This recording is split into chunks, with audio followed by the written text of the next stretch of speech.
Saudara, berbagai lokasi wisata dipadati warga yang memanfaatkan libur hari kelahiran Pancasila dan cuti bersama memperingati Hari Raya Trisuci Waisak.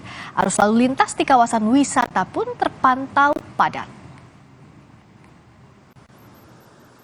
Kepadatan liburan warga terlihat di kawasan Simpang Gadok, Ciawi, Bogor. Mobil berplat nomor Jakarta mendominasi lalu lintas ke arah puncak. Kemacetan yang terjadi sejak Jumat pagi membuat pihak kepolisian memutuskan menerapkan sistem ganjil genap. Kepolisian menyebut kemacetan terjadi di sekitar 4 titik.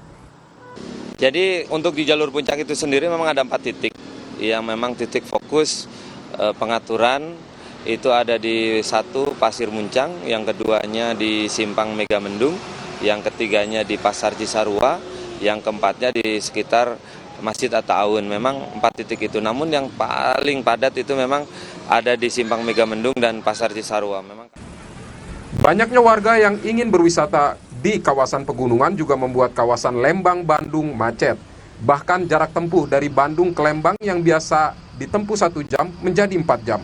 Lembang stasiun sama Lembang Ciroyo. Biasanya hari biasa ditempuh berapa jam perjalanan? 1 jam. 1 jam. Ya. Sekarang libur panjang? 4 jam. 4 jam. Ya. Jadi karena kemacetan di sepanjang jalur atau Iya.